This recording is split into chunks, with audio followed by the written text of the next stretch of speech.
Yeah. So we were talking about the referencing style, or even the referencing style. We said we are going to go for EPA, but even the formatting style, if you can follow the formatting which is available in Word or Pages, but the formatting has title, headings, body, captions, all these. So if you follow that, and if you change whatever edits you want to do, you edit as uniformly to the, rather than individually making bold or individually giving those highlights and all. So rather than going for that, if you use these universal formatting, that will be great. Yeah, follow. So that is second. So number one, we said about the font, that you have to finally decide what is the font as a class. Okay. uh, we can recommend, uh, I mean, if you want to go for the classical one, then it is Times New Roman. But otherwise, there is Calibri, there is Sego, there is Helvetica. There are so many fonts which are formal fonts also. So you decide as a class what is the font that you want to go for. Once that is decided, the formatting style also, please utilize this formatting. The spacing will be 1.2. The height of the font will be 11 or 12. That I leave it to you for now. Okay. The heading. So if I can write it down, but I think if you tell me what is a font that you are comfortable with as a class, if you can decide, or few of you can decide, not the entire class, but few of you can decide and convey, that will be better, because finally it's going to be your book. It will be good that you decide how you want the appearance of the book to be.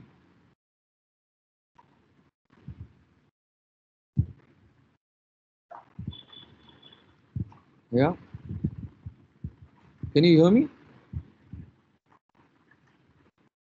Hello. Yeah, we can hear you. Yeah, okay. So that was that. Mm, are we okay with this idea, or is there some queries, questions, or questions regarding why are we doing this also? Is those questions are also welcome.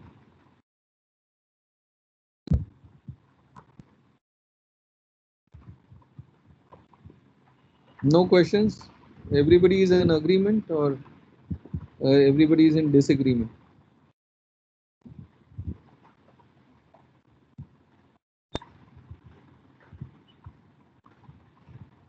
Hello.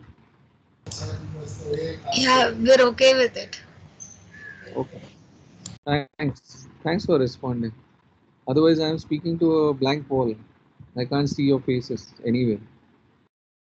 So yeah. So with that, now we break ourselves into, who's presenting today. Just raise 10 hands, and the first 10 who raise your hands, 10, 12. So Shant is presenting today.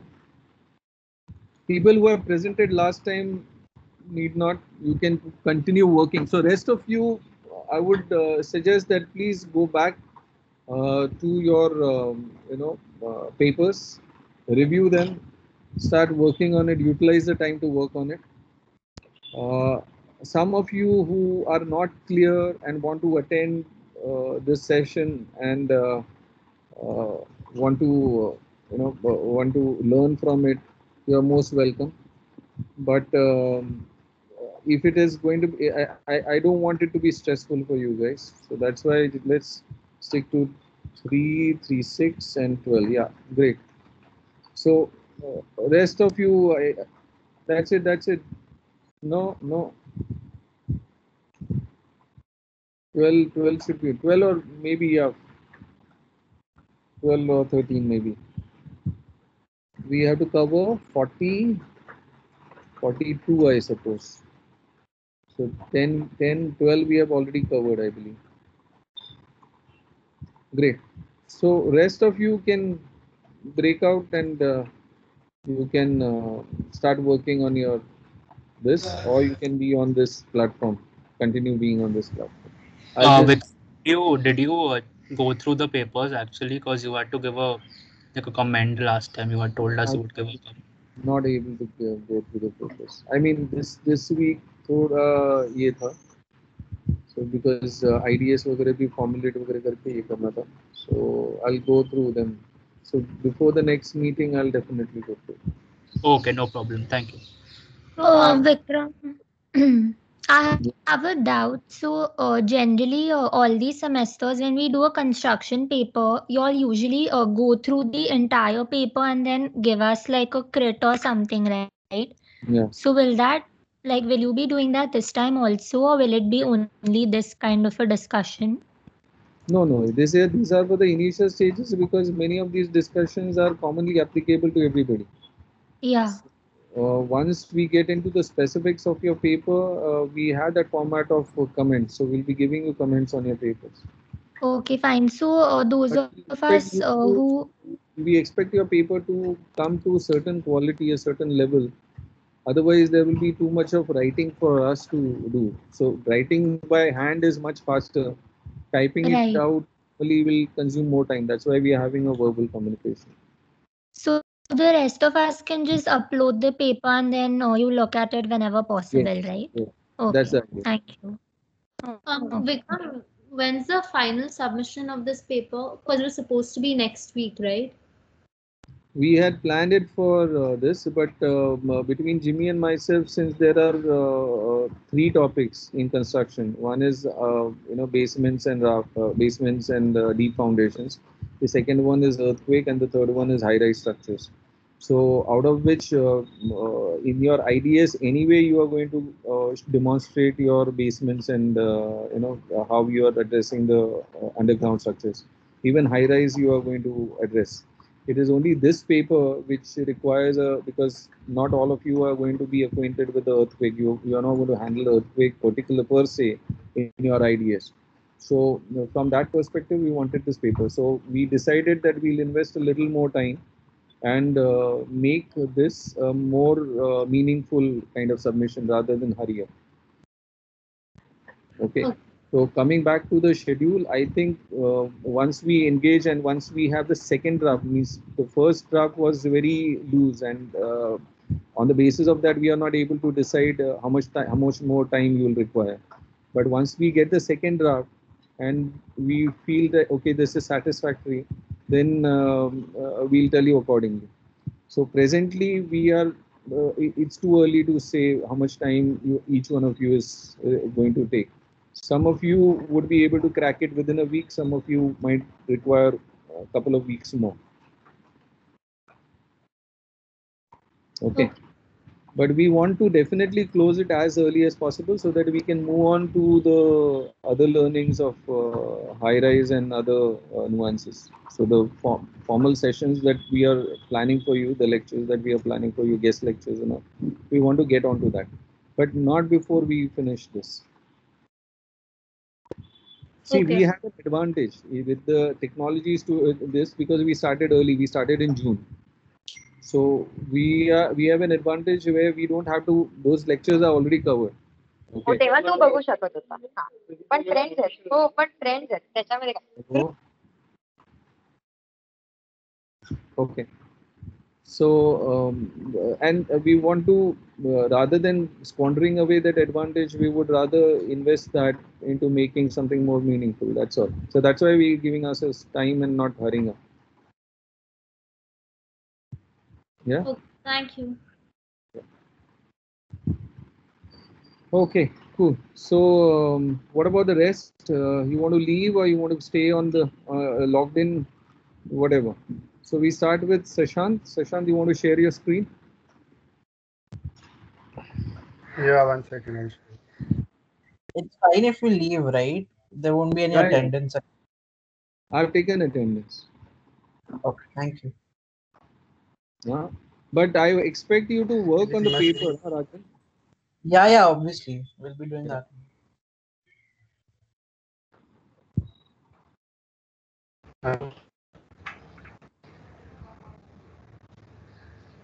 Okay. Can you see my screen? Yeah, I can see your screen, and can you expand this, or you are presenting from? That's fine. Deep sea bridges. We had seen this last time, right? Yeah, so no, I haven't submitted a thing last time. Don't show this full page. Please show a extend to page width. I can't read. Okay. Yeah, I did it. Hello? Hello. No, it's Yeah, not done. should I start explaining? Yeah. Yeah. So I was looking. Go on. Sorry. So I was looking into deep sea bridges and how earthquake has effect onto it. So I came across different factors which not only just the earthquake which affects it, but different kind of forces which act on the bridges due to earthquake and its after effects. And why I see this as a concern to do a paper on this is because these bridges some way connect cities and certain infrastructure and facilities within the cities and may act as a very strong connect between the cities during an earthquake. So effect to this during an earthquake will hamper the evacuation and the other process after the earthquake which might take place. So the research paper talks about how which are the different factors which affect it, and also in some sense elaborately study the different kind of retrofitting which can be done to treat the bridges which are already existing. There is a chart in the end which is provided where it talks about one second.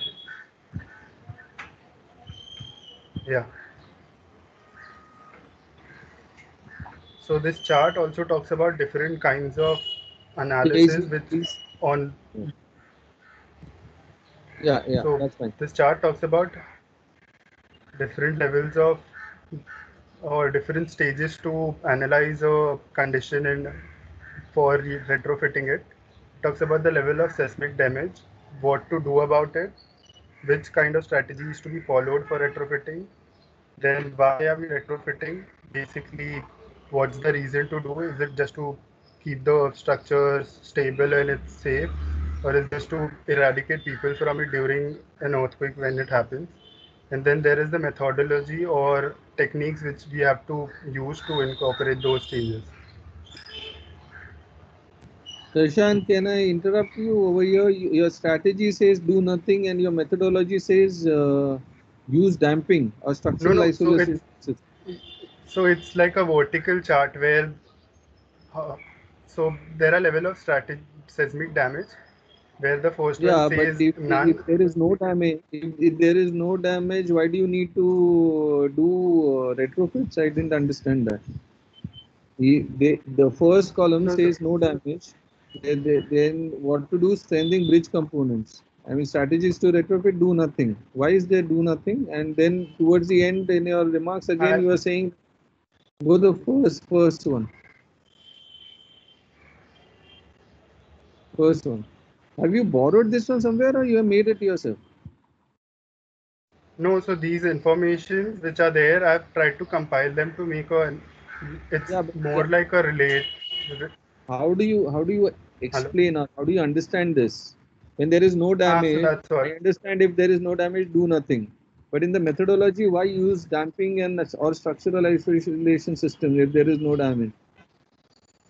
I'll work out how to read it, but what I thought was if I come to a conclusion where the damage is minor, I have to select something from this, what to do. Either it can be strengthening the bridge component, improving displacement capacity, minor, I understand, limiting. But for no damage, what is? I'll remove that thing. It's not actually it should be about monitoring at least, no? Even if there is no damage, doesn't mean that there is no risk. So there should be strategy, and the methodology should point towards monitoring and close observation and alertness. Yeah, I'll work out how the table is gonna be read. It's currently reading vertically and not horizontally.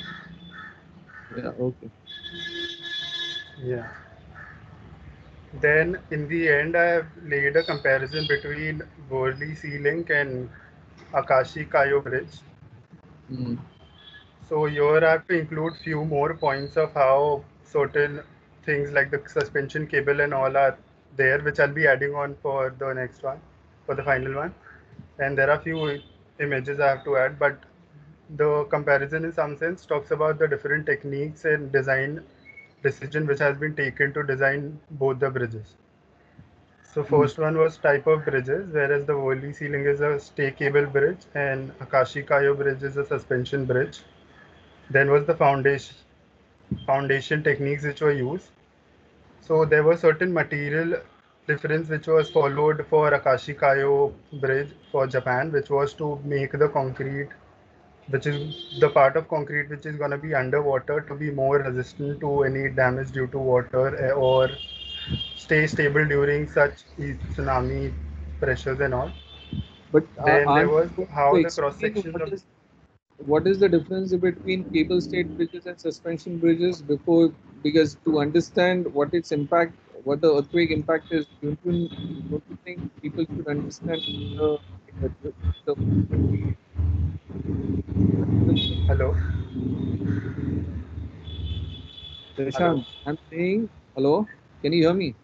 yeah, yeah, Saying that before you conclude, because you have read it, you're writing a paper so that others can understand also. So, yeah. shouldn't you be encapsulating the difference between cable stayed bridges and suspension bridges from structural and behavioral point of view? Yeah, so the images are yet to be added for stable, like the charts and type table, which will clearly indicate what's the difference between two. Yeah, Currently, I've done them in written format. yeah,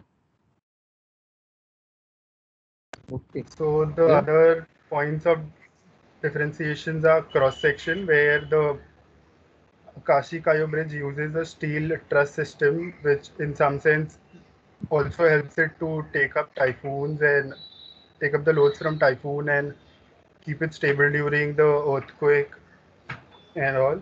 Whereas the Bandra Worli ceiling use a fairing of the edges, which in some sense allows the air and all to flow or split from the edges and to flow around it and not to Your make it comparisons stay are in the also air. not related. The comparatives, like for example, cross section may you are mentioning Bandra-Worli ceiling consists of twin continuous concrete box girders in each direction. Every bridge section is supported on piers typically spaced 160 feet apart. Whereas in Okashikayo, you are writing the two strong girder system enables the structure to withstand typhoons of 180 miles per hour. Now there is no mention of any wind stress factor abilities of the Worli ceiling. So how are you comparing them? Earthquake magnitudes of 8.5 on Richter scale. There is no data. I don't think. Do you have the data for the similar data for Bandra-Worli ceiling? Yeah, so the other part which talks about seismic control talks about the methods they have used to undertake the seismic activities. And few points which I have to add is basically how much they have predicted the structure can take under a seismic load. So this Akashi Kaya bridge, it says that it can take a earthquake of magnitude of 8.5, whereas for Bandra Worli ceiling, it's predicted to be 7.2. I don't Seshant, have a analysis in that terms. Hello? hello, Seshant, Yeah. hello. Are you? Hello. I mean, this. I understand your interest, but I don't think you have put together your data or your information in a comprehensible manner, or even you have even attempted to search for it. I think you have got only two papers. One is on the Japanese bridge and one is on Bandra-Worli ceiling. I don't think you have searched enough for other data. Is that correct? Is my reading correct? No, so I had chosen to relate these two bridges. Yeah, but what is the source of information? How much? What is your reading list? What does it comprise of? What are your sources? So Because currently, so there was an assessment or some sort of an analysis which was made for Bandra sealing, talking about how the whole procedure or 4-part construction of that whole bridge happened like in 4 stages. Whereas for even Akashi Kayo bridge, there is enough documentation and report because that bridge was stuck during its construction by an earthquake in Japan in 1995. So there were reports which were carried out to see how sustainable or efficient it is actually in real yeah, life based on during the its construction. parameters which are listed in the Akashi Kayo bridge, if you can Google search Bandra Sea Link and leave the spaces where the data is not available as blank, instead of filling up sentences Okay. which do not relate with each other. Okay. Okay. So if the data is not available, please express that the data is not available. But don't put two sentences next to each other which do not relate or they are not explaining anything. I have to add the pictorial reference to both of them where I can relate what I'm talking about in the points. Like I get it, the certain points which are not matching to both of them, but those are something which I have to add. I'll add it for the coming submission. And second is, instead of converting into textual format, it would be nice to see it in a graphical format, if it's possible. Okay. And Yeah, then I'll the try. graphical thing can be annotated. Yeah. Yeah, this is a very interesting kind of a chart. So I think if you invest a little more time uh, and do a good job of it, I think it will be a nice paper. Yeah, I'll do. I'll look into it. Yeah. So that's that. Then Jainami, you want to go next? Yeah, I'll just share my We Thank you. screen. finished? I'm sorry. Are we finished? Are we done, Seshan? Yeah, thank you. Oh.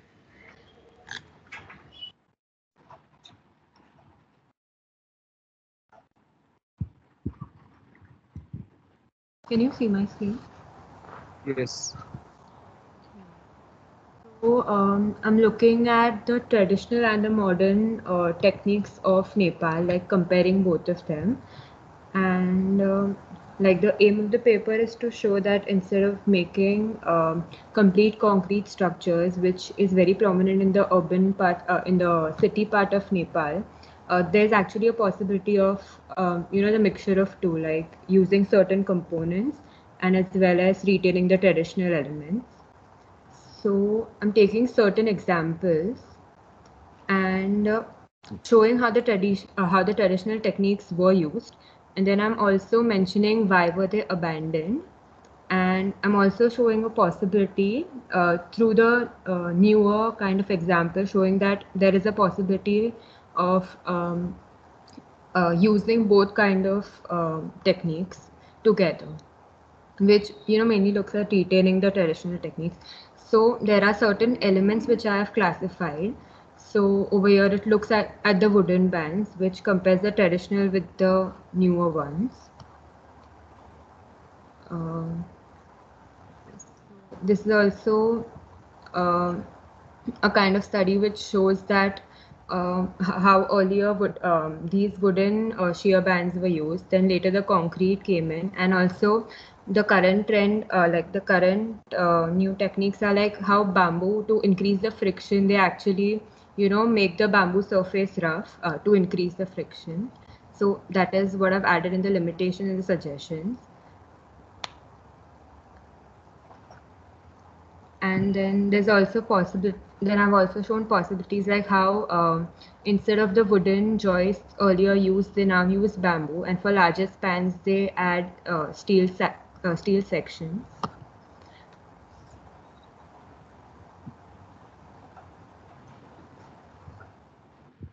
I still haven't. Can you go back to your objectives? What are you trying to establish?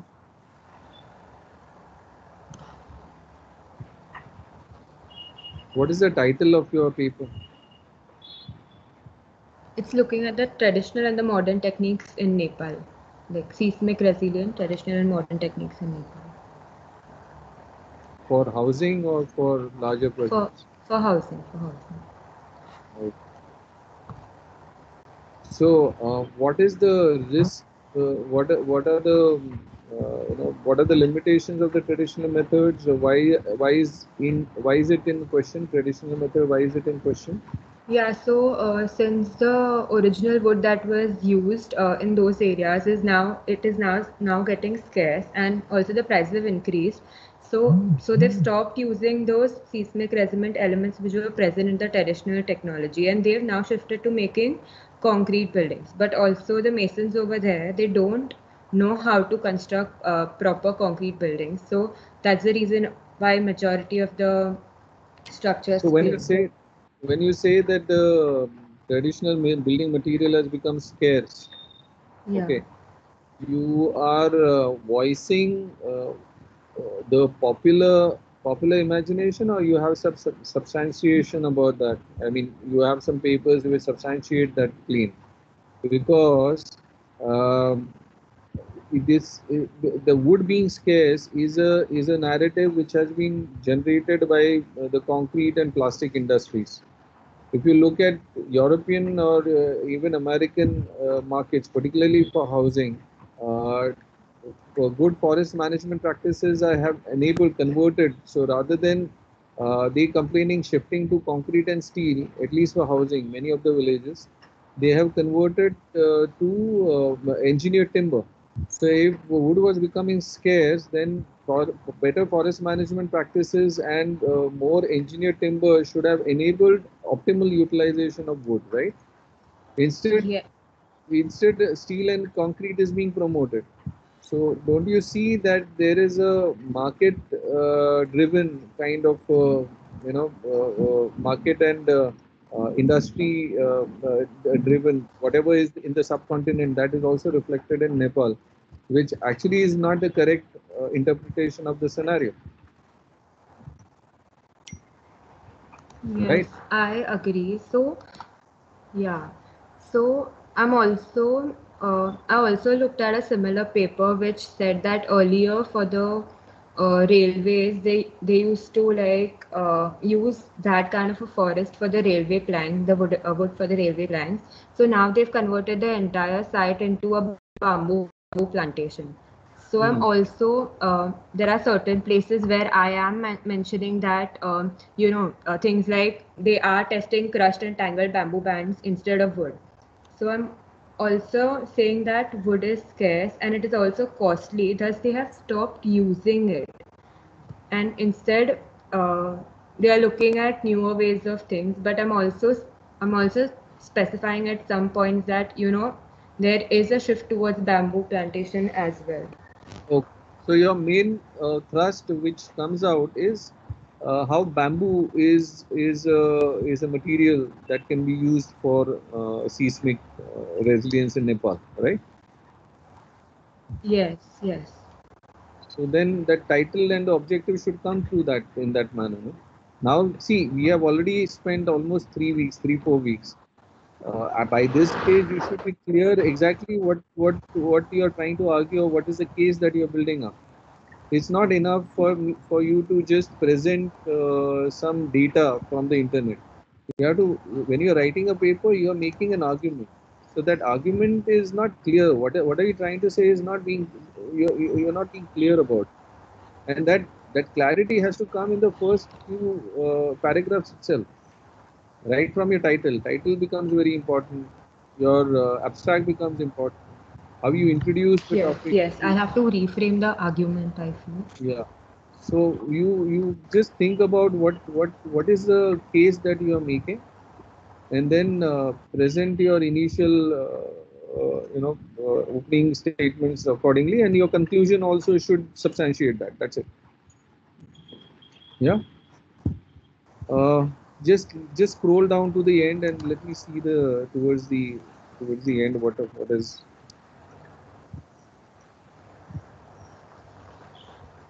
Janami. Yeah, I'm sorry, I had a bad connection. Can you please repeat the last question? I said just scroll down towards the end so that I can see it. But I was saying that, hello, you are able to hear me? Yeah, I can. Yeah. So I was saying that your argument has to be very clear. What are you trying to communicate through your paper? What is the argument you are trying to make? What does your paper stand for? How is it contributing towards a certain decision making? That should be very clear. And then to substantiate Yeah. that, you have explored the internet, and you have brought references, and you have presented it to prove your point.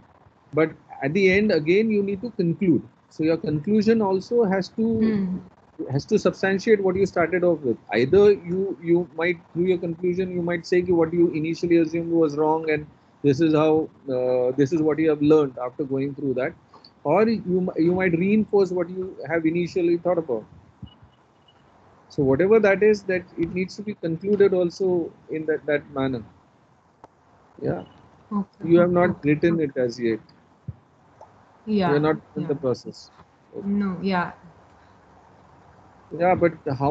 I mean, somebody asked how much more time we are going to spend on it, and look, I mean, from the look of it, it's going to take quite some time. You have got the data, but you guys have not really applied yourself as to what is it that you want to communicate, what is it that you want to say to your paper. Yeah, Yes. both the papers had the same issue. Yes. I think I have to structure it more better. Yeah. Yeah. Then Okay. Thank you. Janvi Patil, you're done, right? We can move Yes. on to. Yes. Okay. Yes, I will share my document. Okay.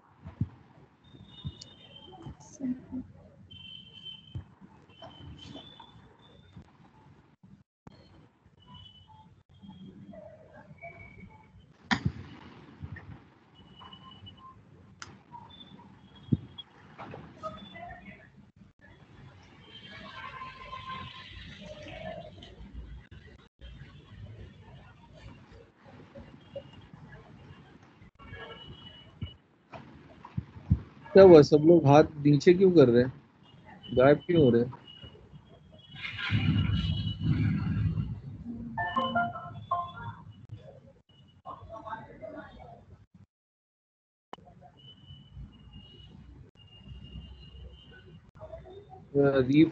Reformatting, who's going to talk about what rethinking हो रहा है क्या?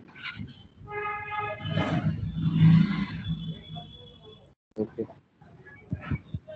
Yeah, Janvi, please. Yeah, I don't know what is happening. So can somebody else present till you sort out what you... Yes. Sorry, I'm sorry. Can I go first? Tanvi Sanke, yeah, please go. Yeah. I'll just share my screen. Yeah. Can you see it? Streaming, yes, I can see now. Are you are also Nepal? Yeah. Yeah.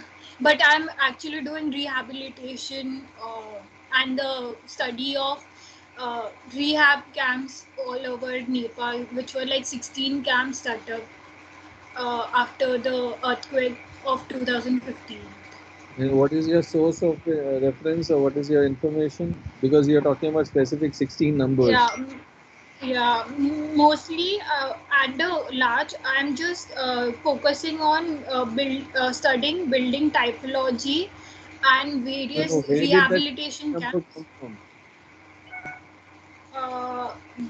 Main focus, I mean, like I had an interest of researching about rehabilitation, and since I have seen the Tanvi, I'm asking you, where did the 16 number come from? it's on the Google. I have searched about it. There were 16 different camps in 9 districts were set up. Yeah, so there will be 9 official kind of a website, no? Instead of calling it Google. Google is a I I have linked the site on the reference part.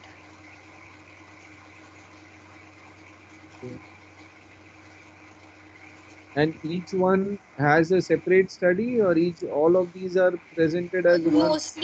Mostly it's like similar kind of thing. So it is just like discussing about the conditions of the camp and uh, what were the government's take on on this camp.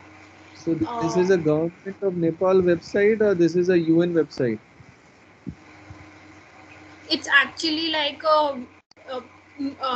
mostly different kind of websites which were available, and it's a compilation of all the. Let's go to your reference page. Let me see your reference. Yes.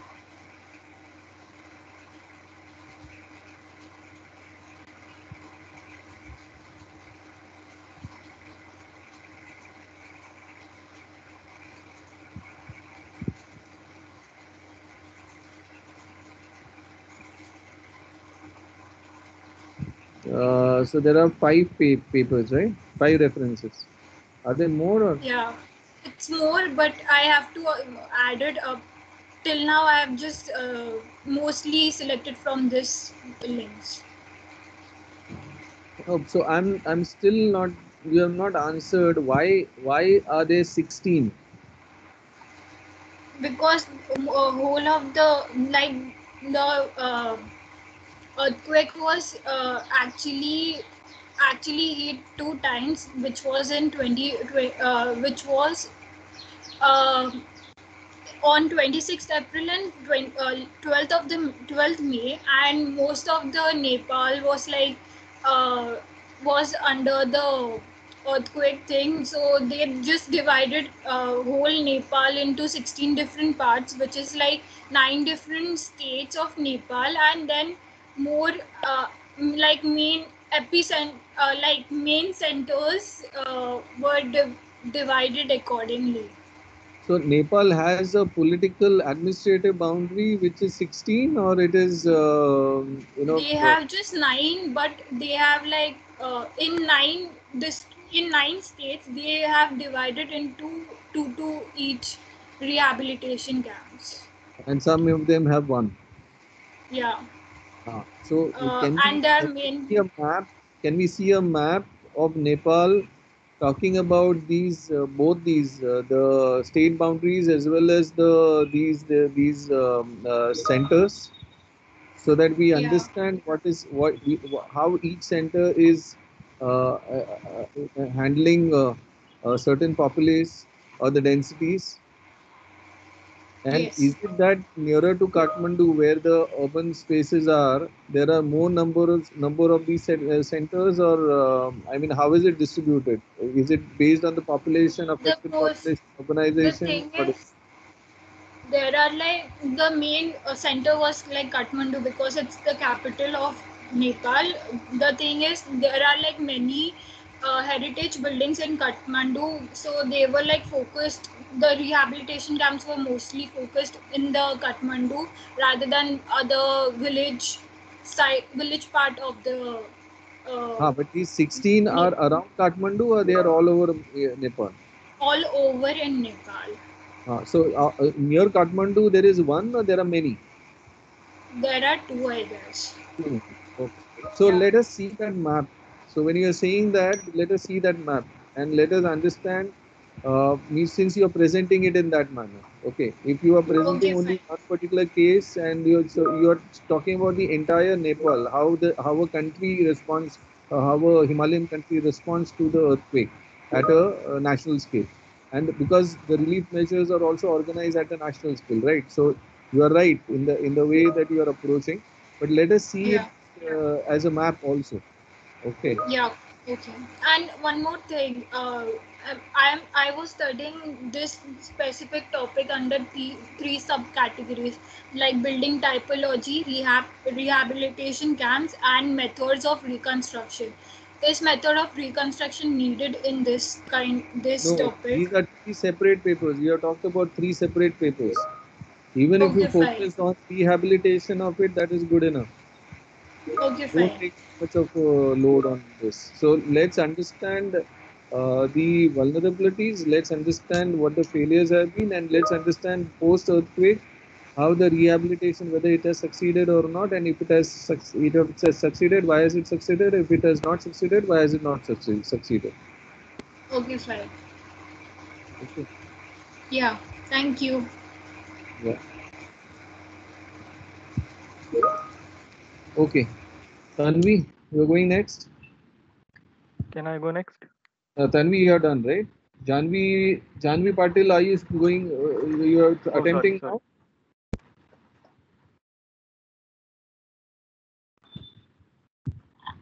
Yes, yes, I will share.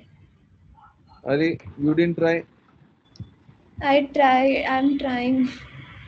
It's not happening. Vikram, I have a doubt. That is Tanay. Yeah, बोलो ना. Actually जब हम किसी research paper को refer करते हैं तो उससे हम कुछ सीखते हैं, like we learn something and then we write it. So will that be considered as borrowing or research understanding of ourselves? See, Rushikesh, right? Yeah. Everybody knows that we are not born with the God has not sent us with all the knowledge. We are always going to borrow the knowledge from what has been done in our previous generations and in the past, or somebody else has done it, or peers, right? The point of writing a paper and being truthful is about giving due credits in an appropriate manner. Okay. So being able to trace what your source is, on what basis are you saying this, is part of research writing. The skill of research writing is, apart from you expressing your thoughts or what you think about it, you should also be able to trace what is the source which substantiates your argument. Okay. Thank you.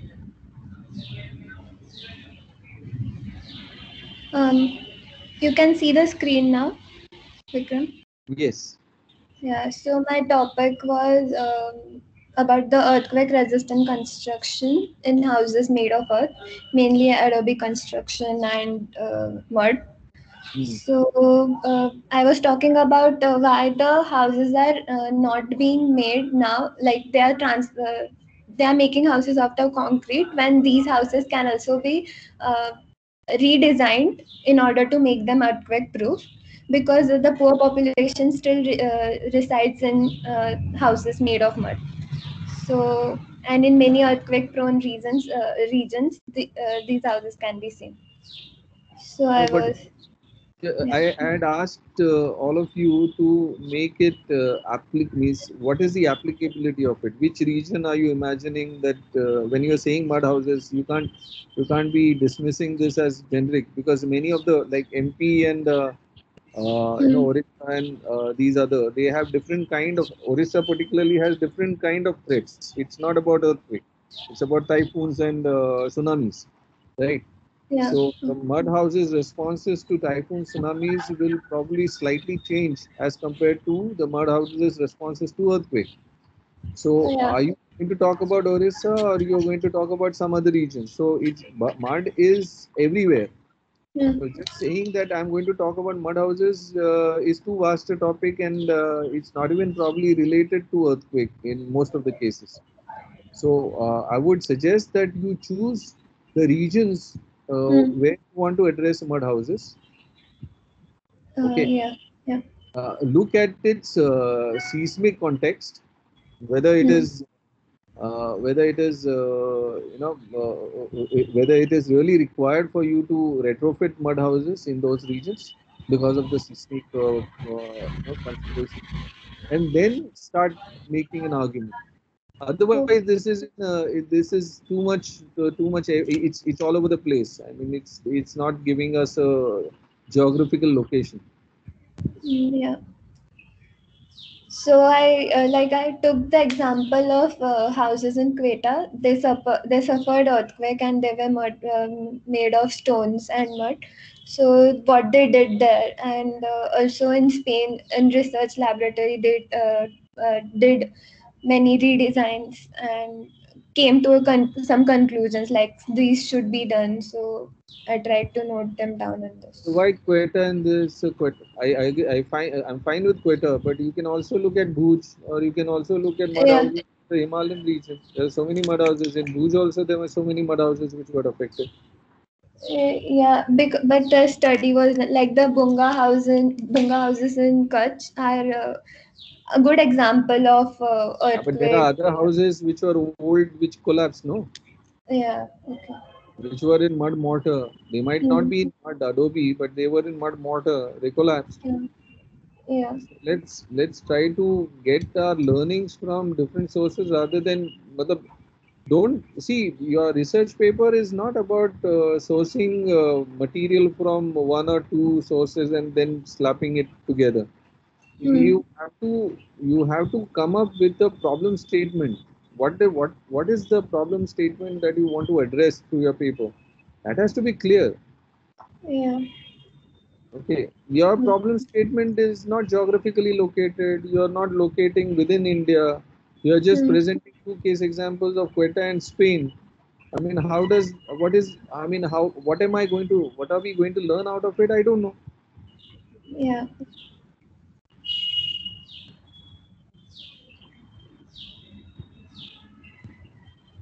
I know this. These are not your writing, right? These are all borrowed, copy pasted from the internet. I don't care for this. You gave me the initial and you gave me the conclusion well. Yeah. Also, I found a document issued by the Indian government to like showing guidelines for the proper construction of Adobe That is a houses. subsequent thing. That is a subsequent thing. But in the initial build-up of your case for mud houses, you are making an argument for mud architecture, even in seismic zones, right? That is your argument. Okay. But where have you started like that? Where is your title expressing that? Yeah. Yeah. Yeah. So please relook at it. Yeah. Yeah. Then who's next? Rishikesh.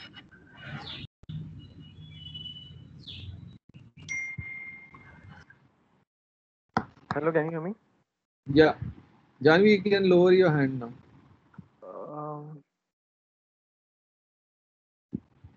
Actually, can you tell me what to share? I'm using laptop first time. There is a icon saying open share tray. Next to the three screen dots. one meeting. So when you click on that, you click on your desktop. Can you see something? Yeah, we can see it now. Great. Okay. My study was about to study the Latur earthquake and then figure out what were the design remedies included and how are they included in the IS codes. So this is the abstract. This abstract means I'll explain everything that I've written. The abstract actually talks about the scientific data and how the design remedies were curated in the code. Is basically the introduction to the objectives, which are to study the faults and masonry failure due to earthquake, impact on housing properties, what are the design remedies from the destruction, and how are the IS code changes. So introduction is broadly the abstract in my words, like what I have gained from this. And before going to that, I would like to introduce what are the housing typologies. So basically, the housing over there was typically of earth construction, earth and stone. Rishikesh, can I interrupt you? Yeah. Just go back to your initial this slide paper, initial introduction. No, title. This just is show the me title. the title.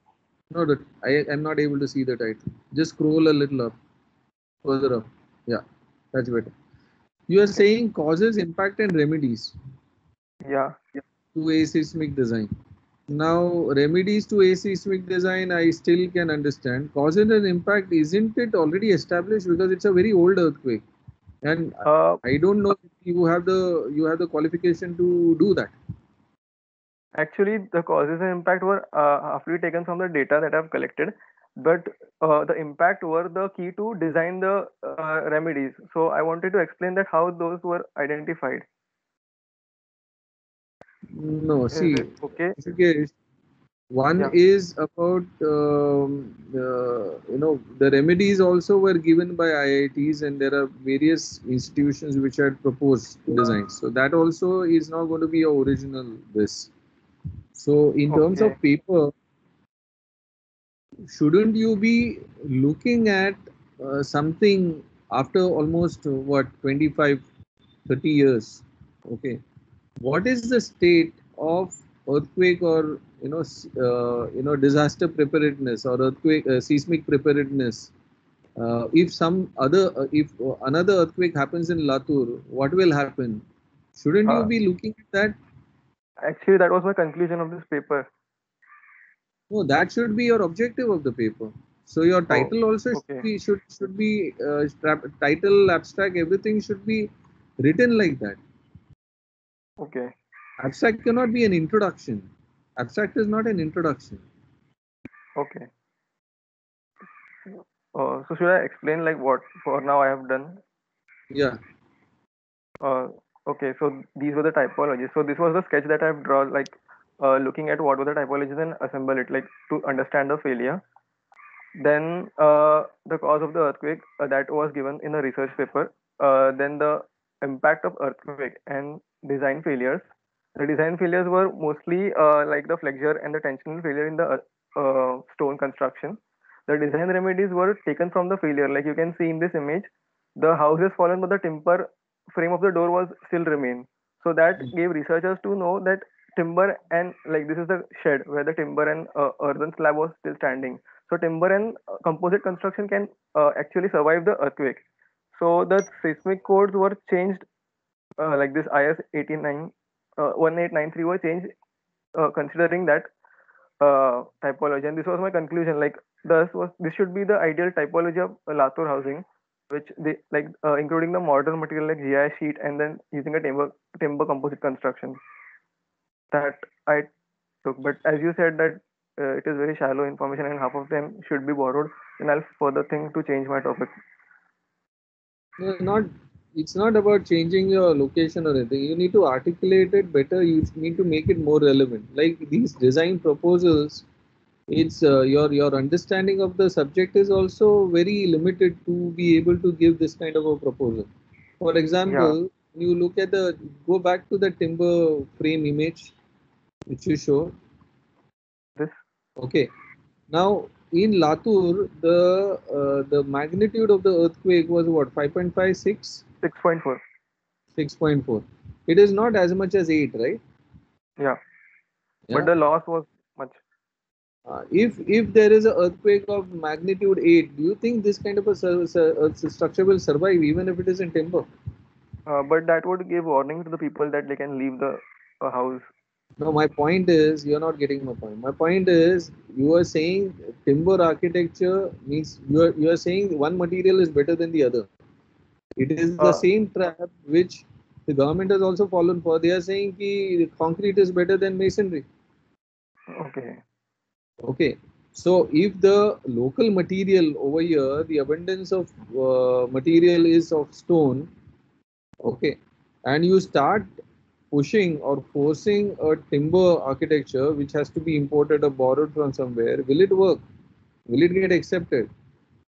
I mean, then why timber? Why not steel itself? If I can borrow, if I can get timber from somewhere, I can get steel also from somewhere. Yeah. Because okay, that was actually local. I can have concrete bands. Yeah. So why have timber frame construction? Because my skills are also not timber. These joineries are not very nuanced joineries from earthquake point of view, right? Yeah. So your conclusion, because because your understanding of this issue is shallow, your conclusion is also shallow. You have jumped to the conclusion. And do you need to jump to a design conclusion? I don't see the point of the paper is not design conclusion. Your point of the paper, your objective of the paper it need not be about proposing design. Though you are a designer, the objective of the paper could also be what these codes, what this earthquake has done to architecture of the place also, no? I didn't get you. See, the traditional construction methodology in Latur was a certain typology, which was random double masonry, which was without mortar and all that. With the building codes, they have insisted on RCC frame and all. So there is a new housing typology which must have come about. Most of the contemporary buildings would be constructed out of RCC, and there will be bricks. So generic kind of building blocks, right? Yeah. So those are the images which are the contemporary images of urbanization. What does it do to the identity of Latur village? What does it do to the identity of the place? Because all these are borrowed materials. Yeah. Yeah. So because the research papers when the Latur earthquake happened, and then there were a lot of the IITs, when IIT Kharagpur, I believe, when they worked on it and they also presented how the traditional format of construction of random double masonry also can be strengthened to withstand earthquakes, right? Yes. So only thing in that they mentioned was the open, and because it is a random double, it is not ashlar masonry. The random double masonry without bonding mortar will fall off. That is given. Okay. But should it mean that stone masonry construction should be completely out of the door? No, we can use composite, Yeah, including and them. what have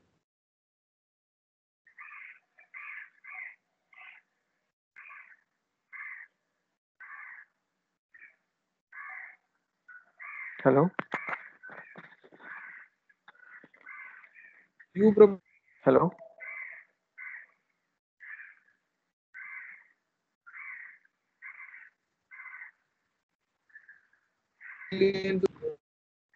kind of a comfort that internally they want, because there is harsh extreme weathers in summer as well as in winter, and thicker stone masonry allows you a thermal comfort inside. Yes. Right. Yes.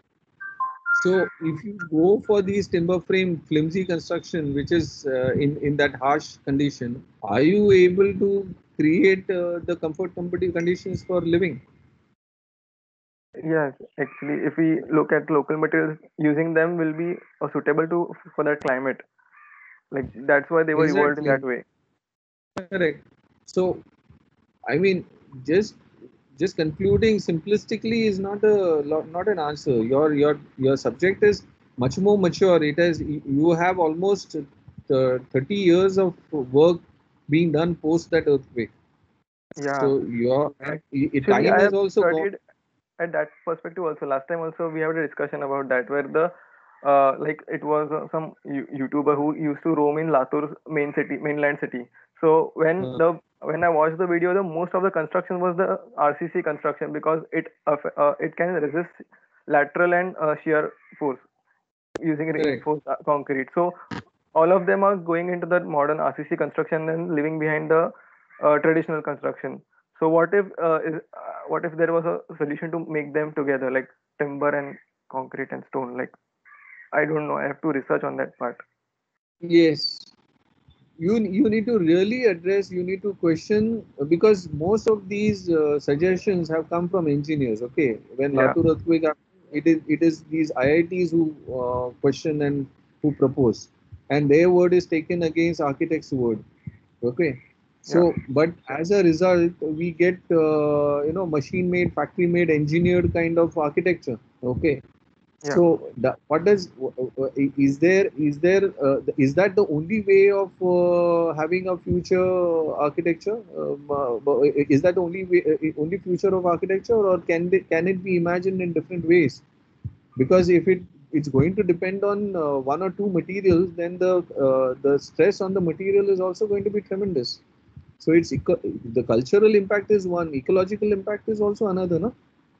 Yes. So yeah. So I hope you develop it in a much more nuanced way. Yeah. Okay. Thank you. Okay. Rishikesh is done. Then next is Astha. Yeah.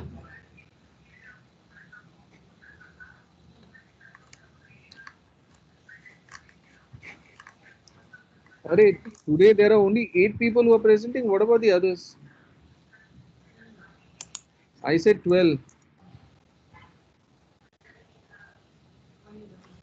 My topic is earthquake mitigation in healthcare facilities, and I was mainly studying base isolation technique, and also the importance of having having these sort of techniques in hospitals because of the important function they perform during and after an earthquake.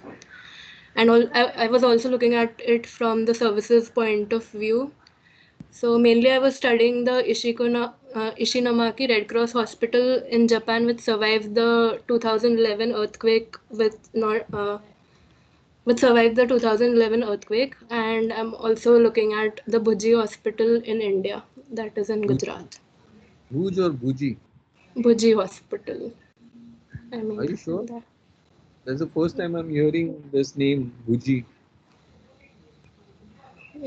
That's what I found. I'll check it again. Yeah. Is it a typo error in that paper? I think it was Bhuji, but I'll check it again. Yeah. So I started off with the outline of the earthquake and about the hospital, and the things that made the building safe. That were more than just the base isolation technique, and also I've looked at it on how the services was managed after the earthquake struck, like electricity was cut off, and what sort of preparedness they had after it happened.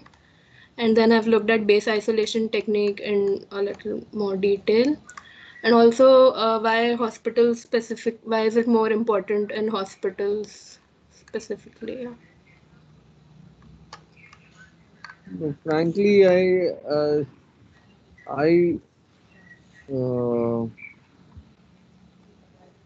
mean, there is nothing to complain. You have the ingredients, you have the content, you have the topic also in place. The problem is about the way you have presented. It looks like there are only 2 papers that you have referred to, and you have made your paper out of those 2 papers. That's number one. I don't think there is a critical evaluation. You have just borrowed the information which you have got, and you have presented it as it is. Okay. There is not even a comparative where you have made an attempt to make a comparative table saying what is the magnitude of the earthquake, what time did it happen, what is the intensity of the impact. So, what is the kind of architecture which was affected? How far was it from the settlement or the this? So, you have not made any attempt to put that perspective. Make us explain these two how these two earthquakes were similar yet dissimilar. Yeah. So your entire write-up is first Japan, then Bhuj, and that's it. I mean that's not the way to present your arguments, right? Yeah. Yeah. Let's see your references.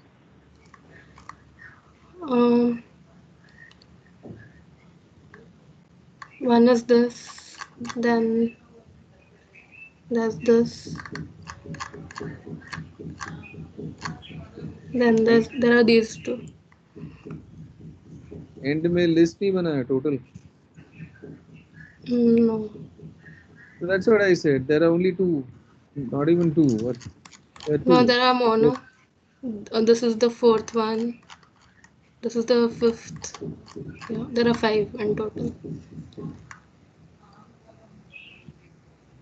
But you have not consolidated the list together towards the end. No, I've referenced it like right at the end of the text that I've borrowed.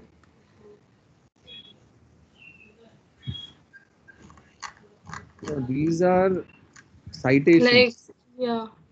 You have cited them. That's fine. But citations is one. Referencing is you consolidate your entire whatever reference list that you have towards the end. Okay. Yeah.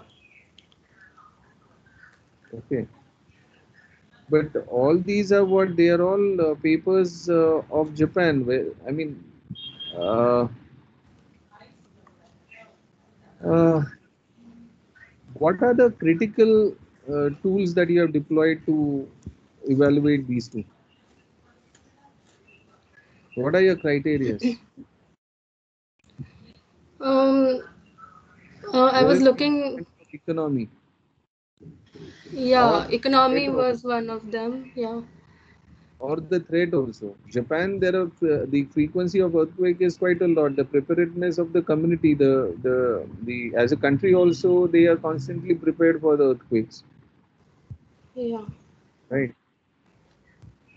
So where are if you are talking about healthcare and if you are talking about absolute no compromisable kind of space, hospitals is a no compromisable space, right? Just like probably a nuclear reactor, or maybe a nuclear reactor would be slightly higher than this, but this is not supposed to get compromised anyway because it is critical care, Yeah. right? So in those circumstances, cultural differences, contextual, geographical and contextual differences, and then coming down to the technologies which are deployed. The technologies that are deployed are towards the end. Yeah. Yeah. Yeah. So please rewrite, relook at those aspects and see. Let's see it again. Aboli. Yes, just a moment. Let me know when it's visible. Yes, it is open. Uh, Seismic behavior in traditional Indian temples. Okay. So I'm looking at why some temples have failed during high intensity earthquakes and some have not. Intensity being, I think, 6 to 8 would be better. And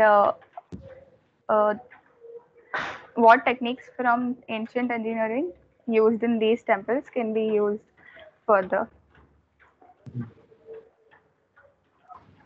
I was looking at Nagara, Dravidian, and Northeast Indian temples, but I haven't been able to gather information about East Indian temples. I'm not sure as to how to go about with that.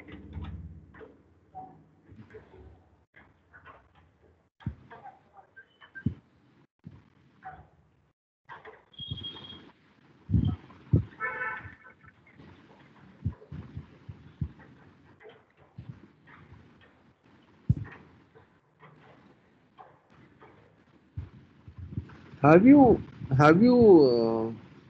seen the locations of these temples vis-a-vis the seismic map of India? So first I'm introducing.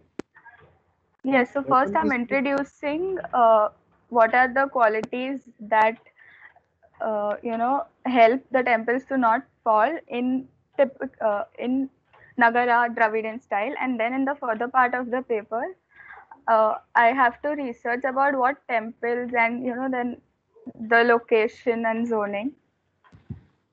No, I think the location should come first. That should form the first part of it. Because if you look at Nagara and Dravidian style, they are in the Gangetic plains or on the Deccan plateau. Okay. Both of which are relatively much more stable as compared to the Himalayan zone or the western Gujarat. Okay. So if you look at these Nagara and Dravidian style, the frequency of the earthquake or the threat of the earthquake is much lesser. Because Deccan Plateau is a stable rock, relatively. Okay. And Gangetic Plains has a capability of absorbing those, and the frequency or the incidences of earthquake have been much lesser. Right. So you should first start with that. All Then right, look I'll at temple introduce. architecture in the vulnerable areas. For example, so Somnath temples, or these are the temples in the Gujarat which have witnessed, or they are in high seismic zone. And when you look at those kind of temples, then your focus becomes more acute. It's not just about Nagara and Dravidian temple architecture anywhere. It is geographically located in a seismically vulnerable zone. Yeah. All right. Yes. So now Somnath temple is not just about seismic. It is also, it has been threatened. It has been pulled down in numerous raids, right? So that is also lateral stress. Yes.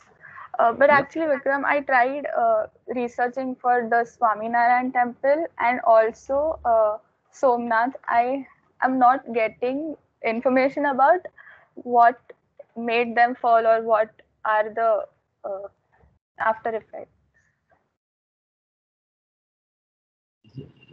Something, if you get the drawings of Swaminarayan temple and the photographs of what after the collapse, what was the remnants of the Swaminarayan temple, we should be able to conjecture that. I'll try and do that. All right. Yeah.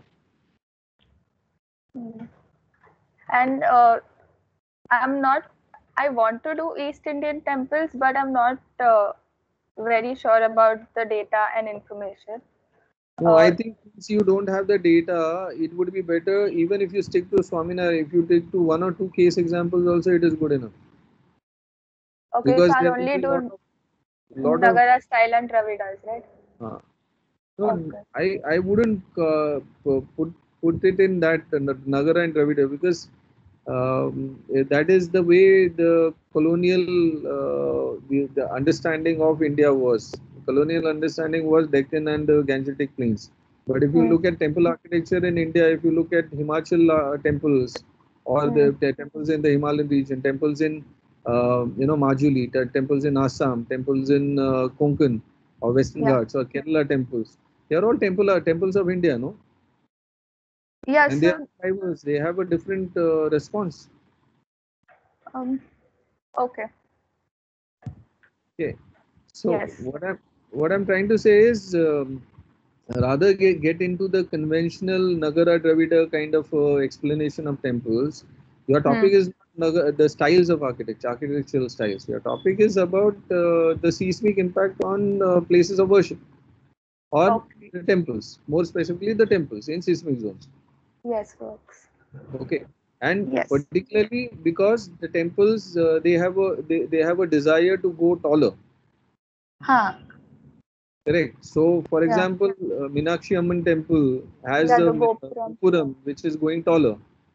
So, your comparison, if Meenakshi Amman temple is in a seismic zone or it has been impacted by earthquake, that comparison with Swaminarayan temple in 2001 Gujarat earthquake, those examples you can bring about. Okay. So there are two qualities. One is the height of the temple, the shape of the architecture, and the seismic location. Yes. These should be your criteria, not so much as the style. All right. Style can come later. You can bring the nuances of the style and how one is, but that is a later. Primarily, just figure out what the main cause is. No. Yes. Yeah. Yes. All right. Thank you. No. Yeah. Am I audible? Yes, you're audible, but not visible. Is my screen visible? Yes, now it is. Yeah. So I was looking at evolution of earthquake resistant architectural techniques in Himachal Pradesh. So basically what I'm doing is I'm looking at Kathkuni and its types, basically, because majorly when we talk about Himachal Pradesh, it is recognized by Kathkuni style of architecture. But many people don't know, but Himachal had different influence over the years by different empires and different people who ruled this rule the present Himalayan state. So I'm actually looking at two parts. I've divided Himachal into East and West Himachal Pradesh. Where I'm looking at the basic differences between these styles. Basically, it's Kathkuni only, but in the planning and the way they have the details that happen, they are different. So I'm looking at that. And, no, sorry, can you expand? Can you make it page width? Yeah. Is it fine now? It's not happened as yet. Yeah. Yeah, so, that's fine. Okay. So go on. So I've started with a little historical context, like how it was before, like the basic mud and wood houses that used to exist. So that are still prevalent right now in many communities, but how over time, when the empires and how the culture and traditional exchange, how things change and how newer techniques were accepted. So I'm looking at that. So going from there, then the basic introduction of how is the state divided and what kind of influence led to what kind of style. So basically, it is all recognized by Kartpuni, but there are many different styles. So I tried searching a lot about it, but there isn't any reports or something, and a particular style we mentioned here. It is just distinguished by its typology. Like some houses have courtyards, some don't, some doesn't. Some have like cattle sheds inside them. So they're distinguished on those bases, but the techniques are also different. So that's something I found out on myself. There isn't any paper which talks about this. So then a little bit of background about Kartpuni, what it is, because Kartpuni is the most prominent. Then about the construction, the basic which happens. So the pictures that I've used are all mine, although these diagrams aren't. Then the comparison, I still have to work on this. I have found the pictures. I have to put the pictures of the West Himachal Pradesh, right? So like in the eastern Himachal Pradesh, like the Lahore, Spiti, Kinnaur, Shimla, Sirmaur area, they are prominent with the Kartpuni style of architecture, and there are some Tibetan techniques used in these regions. But when you go to the other parts like Chamba, Kangra, Mandi, and all these places, they don't have these techniques prevalent. The houses are more like they have courtyards in it. The styles are more prominent, like what you find in Punjab and Jammu and Kashmir, the plains of Jammu and Kashmir. So they are more influenced by that. So I still have to put the images over there. Then I have talked a bit about the current scenario, what is happening, and then conclusion and future scope about the awareness and why people are shifting from it. So this is what I've done, and there are 2 references as of now. Arnav, the sense I'm getting is since you belong to the region, you have access to a lot of information. Yeah. You are also passionate about it, so that's nice. But in terms of articulation of what exactly are you trying to say, that is not coming through. All right. Okay, there are 2 ways of approaching this topic. Either the way you started, where you are saying that you want to trace the trajectory of trace the evolution trajectory of the Kartpuni construction and its present condition or present state or threats and all. So that could be one approach. Second approach could be the Kartpuni construction is already an established construction methodology for seismic architecture of the region, seismic resilience, and there is a lot to learn from Kartpuni construction and what are the learnings from Kartpuni construction for the modern day architecture. That could be the second approach. Okay.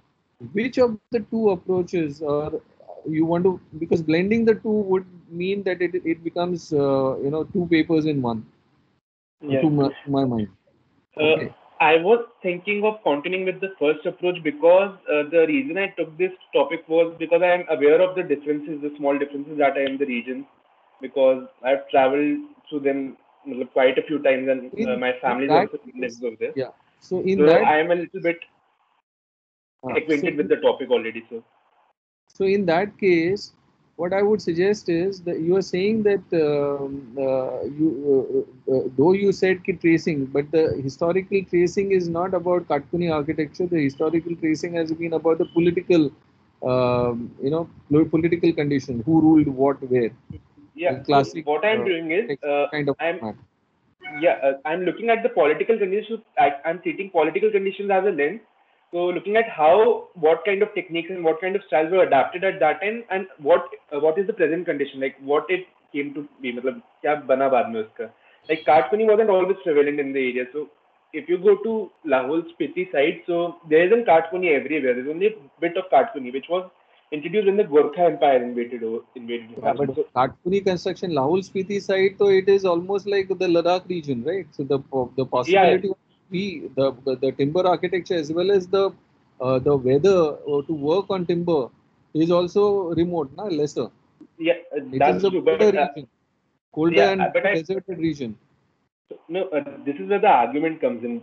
It wasn't prevalent over there, but when the Gorkha Empire actually captured that area, during when the Sikh Empire was over in India, so at that time it got introduced over there. So now there are buildings which are built in Kathkuni over there. So this is also part of it. What I'm talking about. So what was the architecture prevalent before Kathkuni came over here? Before the Gorkhas. I have a photo of an old structure. This is 200-250 old structure. So let me just moment. So the third picture you see is of the building. This one, which has this small staircase and which is on column. So the other two is Kathkuni style. This one is relatively new. The first one. The second one is of 300-year-old almost. It's a temple actually, and then the third one is of a house of a Tibetan monk. So these guys were there first. So this was the original kind of thing that was happening over there. There's these small houses. Then again, the techniques are a little bit similar, but this is the original thing. But these two photographs are from the same place actually. These are in close proximity, but then.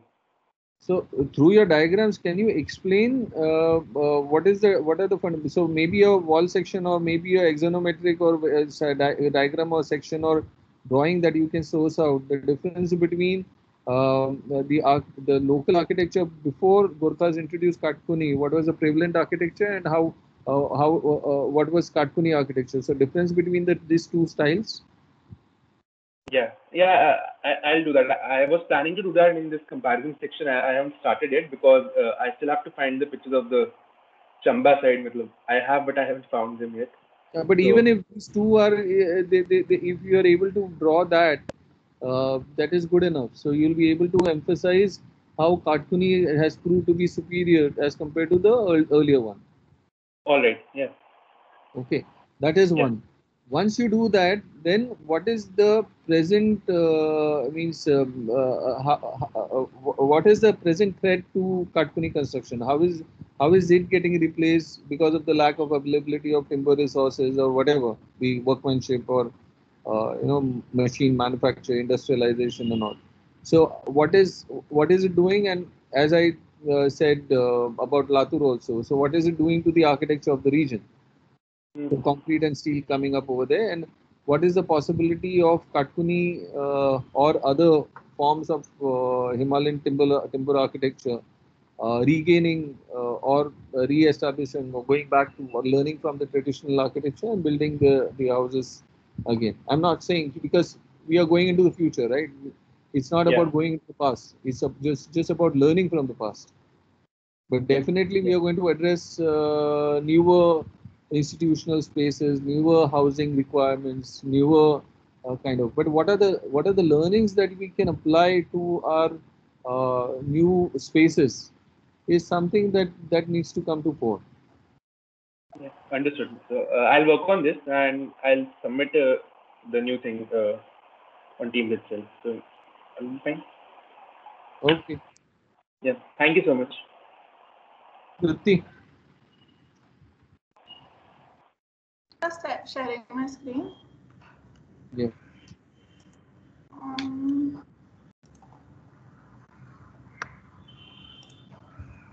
you see it? Yes. So I was looking at the earthquake codes of Mexico and India, like comparing the both of them through a case study, through a case study in Mexico, which is the Torre Reforma. So I started off my paper with actually showing the zones, how the two countries have divided earthquake zones, and the importance which are given to different structures. Like a few of the earthquake codes I've compared. Then I look up the case of Torre Reforma, which is a highly seismic proof building in Mexico. And what are the features that make it seismic proof? For example, the form. And then I've subsequently written about what the Mexico code and what the Indian code says about form in general. Then the next thing was cross bracings in the building. And similarly, what both the codes have to say about it for the foundation.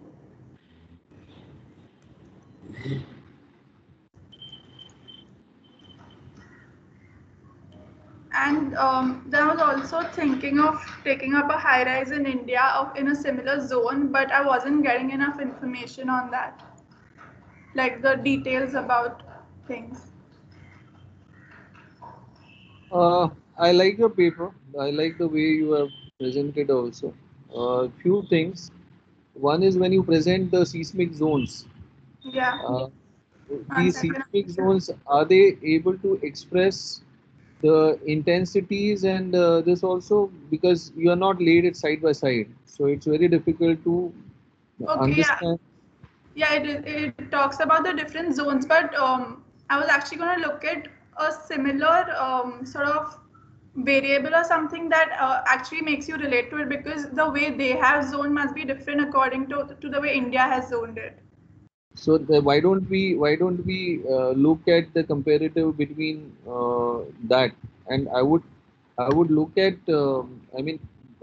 across the globe, Mexico, India, or particularly Indian Himalayan region, or Japan.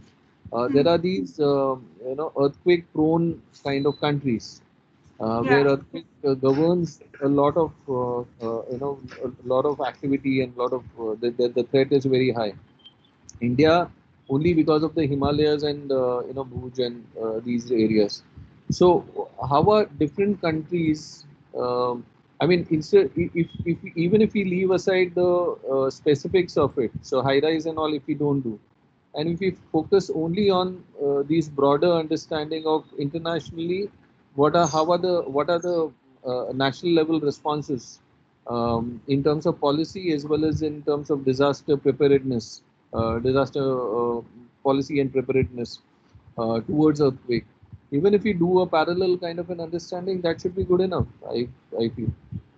But the thing is that these earthquake codes are not available of every country. Like I got Mexico, but I didn't get the national code. I got like a brief which somebody has written about it. Like I didn't get the original document. That is fine.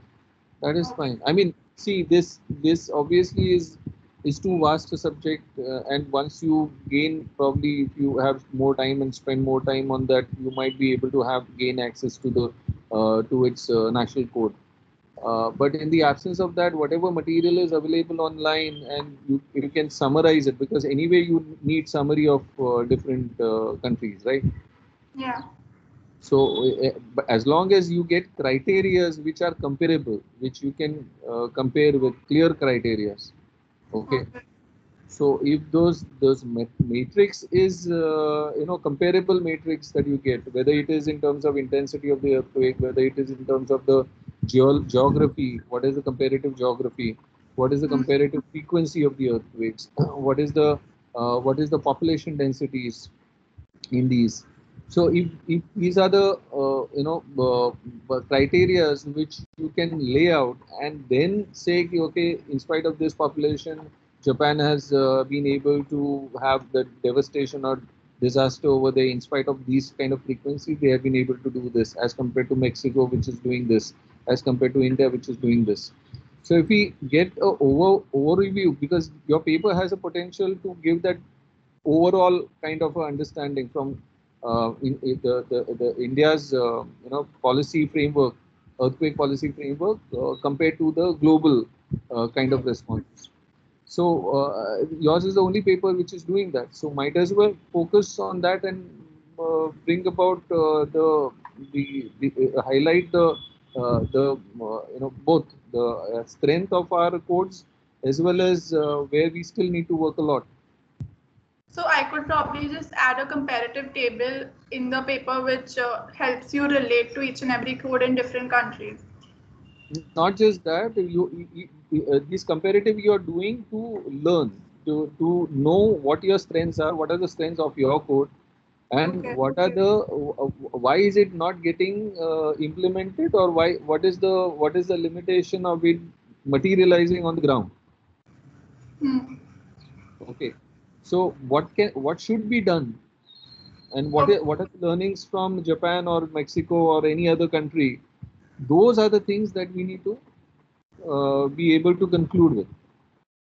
All right. Okay, and yes, one or two example demonstration as key. For example, when you say okay, for example, this code says this. So at that time you can utilize those nuances that you have drawn.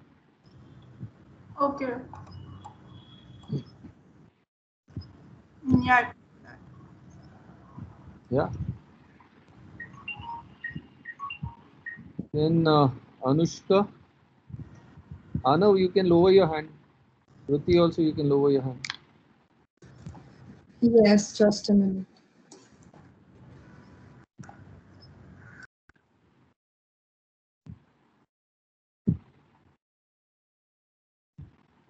I thought Anushka was going next, or is it Samruddhi? I'm taking some time, just Samruddhi can go till then. Okay. Yeah, okay. Just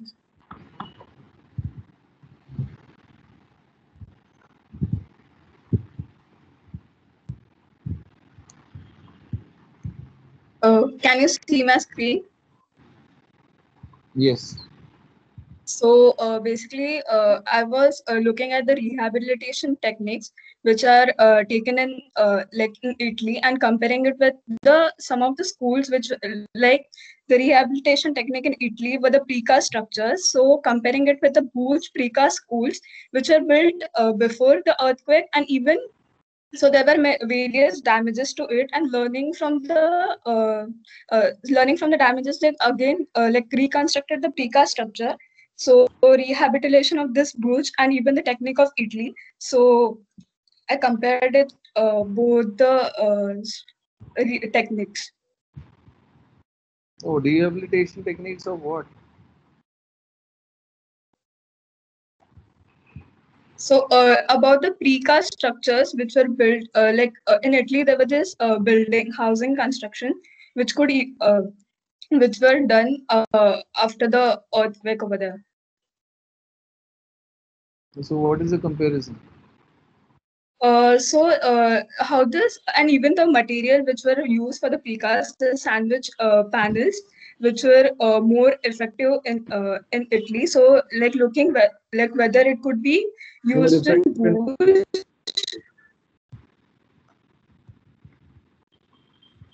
More effective in what way? Was there another earthquake where the panels will fall down or something like that? What are you trying to say? So basically, there was this the expandable structure which was sandwiched between both the concrete. So like there were some testing done. So I referred the paper in which this testing were done. Like let's see how many references you have gone for. Yeah. I mean, how many papers have you So reported? okay, like these were like some footnote for the images, and so like I compared both the techniques over here, like in which ways it was useful, and these are few like references.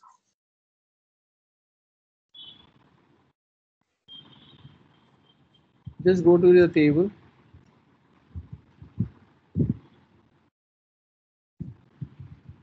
Yeah. Stick to this. Stick to this.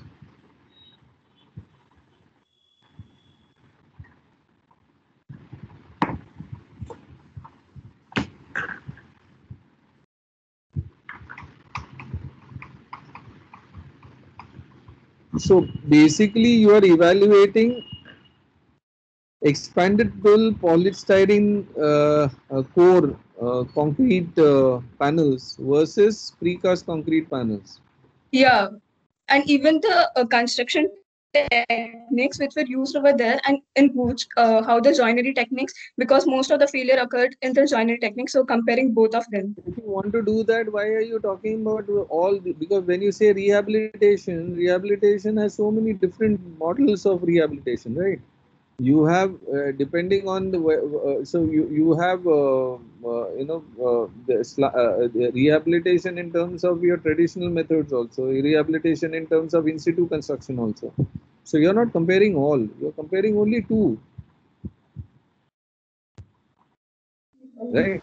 So why doesn't the title reflect that? Why are you calling it rehabilitation as a generic term? Yeah, okay. Yeah, and Yeah. these kind of comparatives have been drawn by you, or you have borrowed from someone who has already done this work? No, I have compared, like studied both the techniques, and I have compared it. So if you have done it, then might as well then frame your title of the paper as well as objectives accordingly. Now, why do you want to make talk all around the world and the larger kind of an ideas when you are more specific about what your concerns are? Yeah, okay. You are diluting your argument, no? So, like, should I mention just about the techniques and the connection? Be very specific. This is what you are doing. That's it. Finish. Yeah, okay. Yeah, rehabilitation is too large subject. Yeah. There are so many ways in which rehabilitation happens, right? And depending on the geographical conditions, also rehabilitation varies. Not all your sites are going to be able to use concrete panels, right, for rehabilitation. Yeah.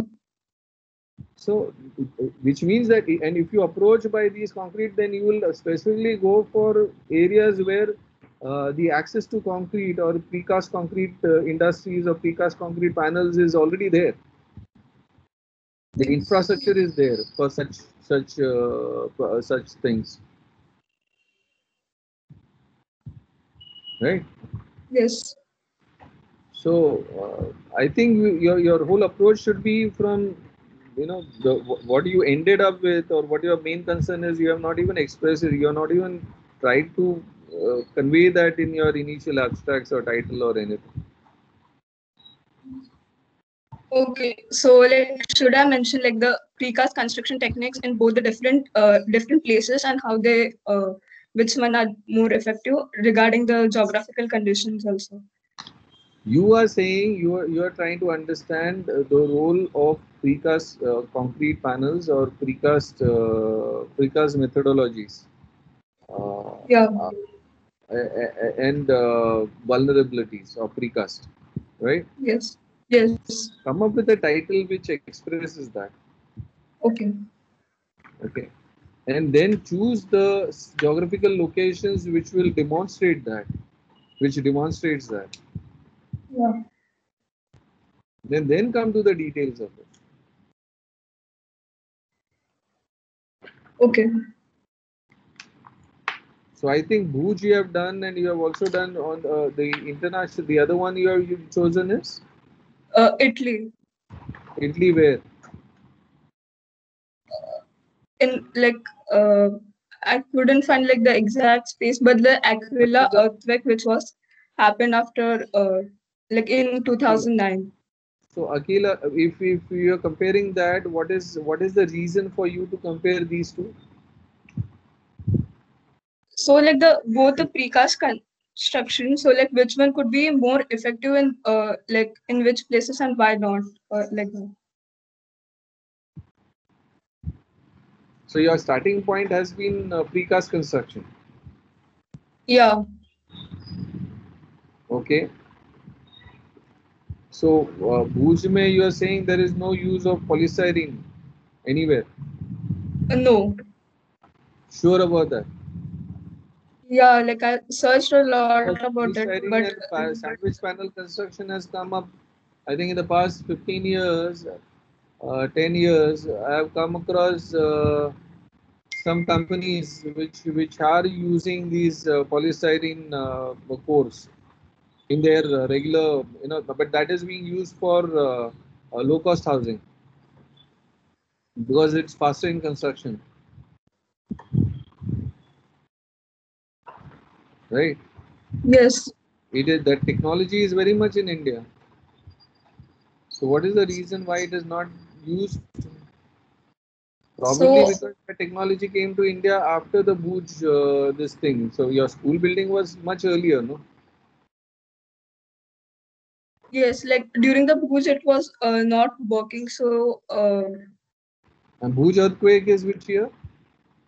in 2001, And Italy, the earthquake that you are referring to, which year? 2009.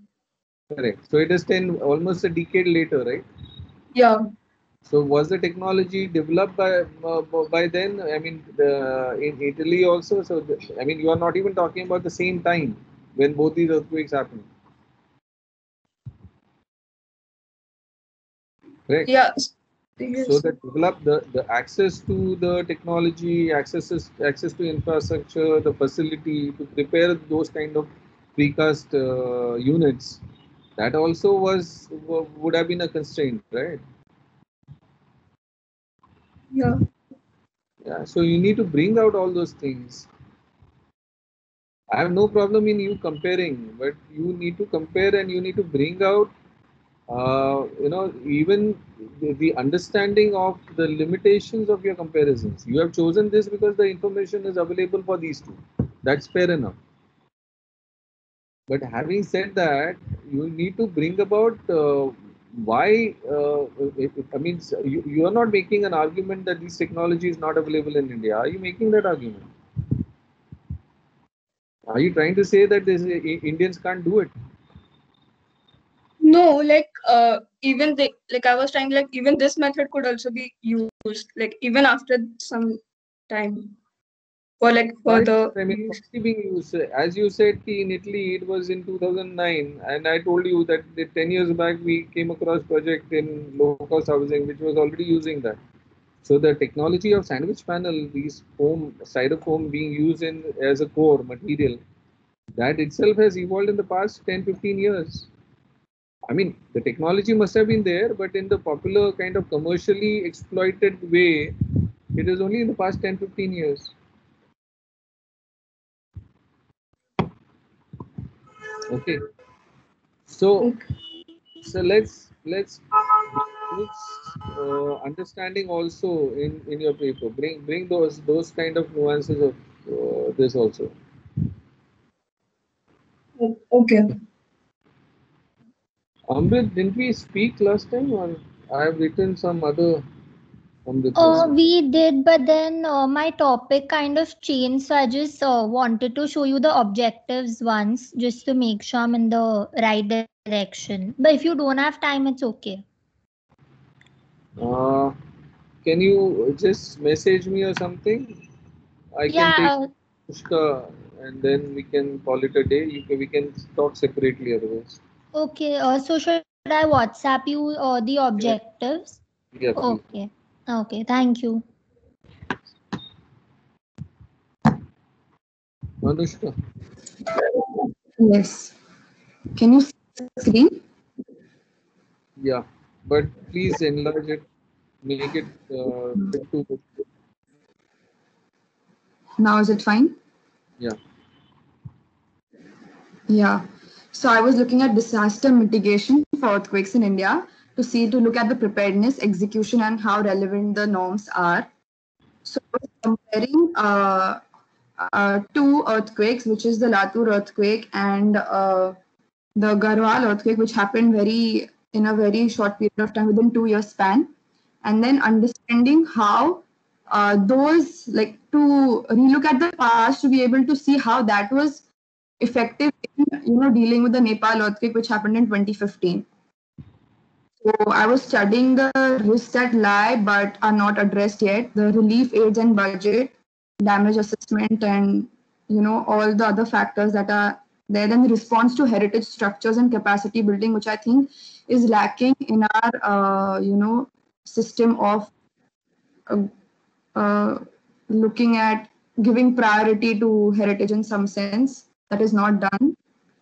Then amendments done in coast for faster mitigation, And technology, I think technological tools also like having a huge database for Indian earthquakes that have happened in the past to be able to look at the mistakes that have happened and then assess.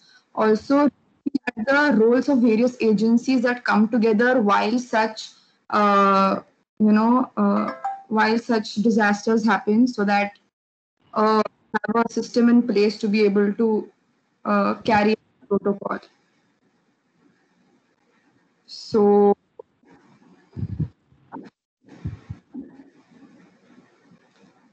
then in the introduction, I was talking about how topic too vast. Huh? It's not focused. You're talking about everything under the sun. With these three subject things that you are looking at, just go back to your title. Yeah, preparedness, execution, and relevance. What do you means? Your title is this, but you are also talking about strengthening and retrofitting. I mean, look at the study objectives.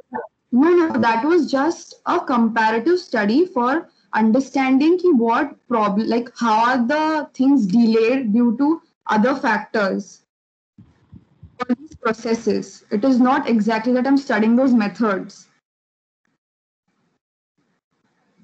It is the agencies that are involved which are causing the delay in, in terms of taking decisions for strengthening or retrofitting or reconstruction methods in terms of the available resources that are there. Either I'm saturated and I'm not able to understand, or your paper means I don't think I'm so tired that I'm not able to understand it. But your paper is not communicating with me what exactly are you trying to say. Your title is much better. When I look at your title, Disaster Mitigation for Earthquakes in India, Preparedness, Execution and Relevance. That is much better. But when I look at your objective, your study, it does not. Maybe it will be clear.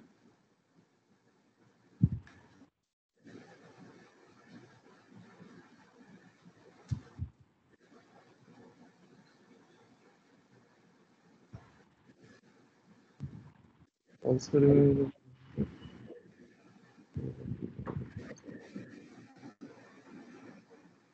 I see it is a good intent.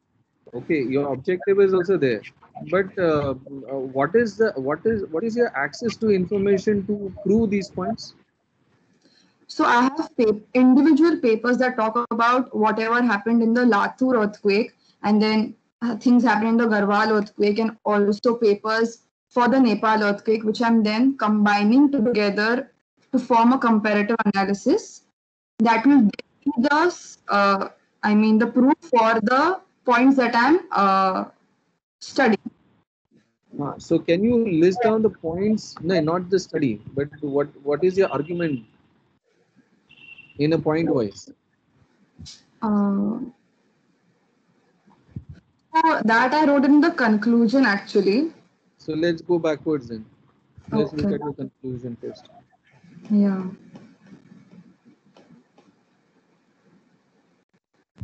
In the conclusion, I've written that how there is a lack of learning in terms of the institutions that come together, and there is due to the lack of communication, a lot of things are, a lot of people are rendering the same services than, being very effective in that sense. Then another thing was that a lot of investments are poured in through NGOs and the government, but the effectiveness is not seen enough. So then what the reasons for that? And then so to create a larger framework for like a norms for how NGOs can participate and how government can help in aiding, plus the local community being coming together in terms of dealing with the issue as well. So whether there are norms for that or no. And then in terms of heritage conservation, in terms of the Nepal earthquake, there was no training that was given to the rescue officials, the relief officials on duty, because they were really looking at the people as rescue people as the top priority than while going through the debris and taking out pieces of heritage value.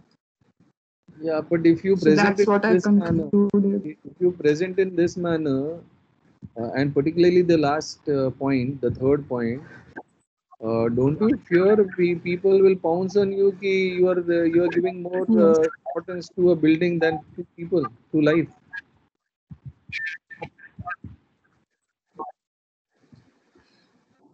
No, but it is just that you have to be mindful in dealing with such scenarios. Because I read a lot of papers from ICMO that state that That scenario, put while yourself, digging also there Anushka, put yourself in the situation where a person is trying to rescue. You are trying to rescue somebody. Okay. Will you have the mind or the even the orientation to protect to even concept to look at the space and the architecture and the heritage? This, I mean, will you be in mental state to even do that? And how do you know that the relief officials are not doing the best? No, because I read up a lot of debates when there were a lot of articles that were there that were debating the question of how whether if the officials are aware of these scenarios, they are much more careful in placing the debris than just trying to remove it unconsciously. But that is not while rescuing people, no? So there is a period of 36 hours, that 36 to 48 hours that is clearly gone into rescuing people. But beyond that also, this is not taken into That is the extreme. point I'm trying to make, Anushka. So you are talking about after the rescue of people has happened, and then when you are wanting to rehabilitate or get the situation to normalcy. So it is not about people versus heritage, because any given time, any given society will always look at the people first. True. There is no conflict about that. Yeah. Okay. But once the people are rescued, Yeah. then how do the relief officials handle heritage? So please don't put it in one sentence, yeah. Yeah. Okay. Now I will elaborate it, but this was just a summary of what I thought was the. But even in summary, you have said while rescuing people. Okay, I will change that. Okay, and even the other two, like when you talk about mass escalation, disproportionate increase in impact effectiveness, this you talked about it, but somewhere it is you again have posed another question, and I have no problem in you posing that question, but that question is not written over here as to what is the public memory related to earthquake. Are they like we constantly, whether it is this disaster, whether it is flood disaster, whether it is something happening in Kerala, we have all kinds of disaster happening, particularly with the climate change, and yet the government is going about announcing dilution of environmental laws, EIA is being scrapped. So there are so many things which is happening in our own country, right? Yeah, true. So where is the public memory before you even public memory, and what is the public doing in response to this? Are we in a position to do anything? What in the democratic kind of a setup? What is the efficacy or effectiveness of these? So rather than calling I mean, it how do we instrumental in changing the laws in some sense? laws as well as even the public memory, how do you address the public memory is a big question, no? No, I don't understand public memory in terms of the trauma that the people have faced after the disaster, or how are you referring that? The even after the trauma, there is like Japan witnesses earthquake very frequently, so the memory about these earthquake is live. It is within a generation. Whereas in India, you have earthquakes even in Himalayan regions. You have earthquakes which happened in the 1800s, and now it has happened after almost 100 years or 120 years. So already 3 generations have gone by. Okay. Okay. Yeah.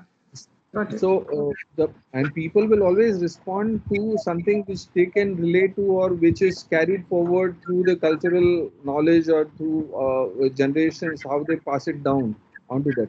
More recently, more number of people not listening to their elders. Okay. People will not be mindful about all the threats, so they will construct houses in vulnerable areas. They'll construct houses just because it is more scenic. They will construct their houses over there. Okay. Yes. So it is because for them the imagination is what 20, 30 years or whatever their lifespan is, or their father's lifespan is. Nothing beyond that.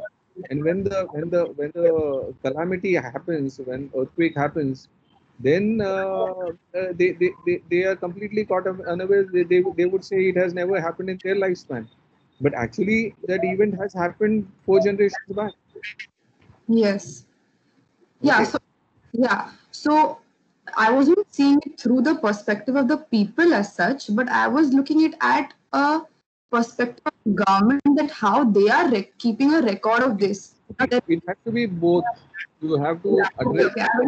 I will look at that, because I found out this global earthquake model, which is GEM Foundation, that is a sort of a charitable kind of foundation that is working for collecting data. You will find this the people's angle also in a lot of literature. Okay, I will check. Because then that shows how India being at that plate is vulnerable for future earthquakes that are going to be caused in the future. So unless we learn from our previous earthquakes, we are not going to be better prepared for the future, because it's constantly the Indian plate is moving towards the Eurasian plate and it's subjecting underneath. It's a nice diagram. Yes. But I wish it was more proportionate or more explanatory. Yeah, I'm just worried that the paper will become really long, but I don't mind writing. But you have to eliminate many of these initial stages. Okay. You have to clean up. You have to be clearer about what your main argument is. Okay.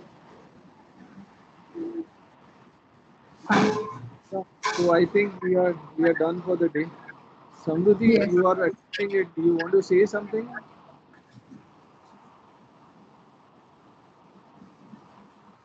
Or she has switched on the thing and went off to sleep? No, I'm there. Like I forgot to leave. Sorry. Okay. Right. Bye. See you. Yes, thank you. Thank you. Thanks.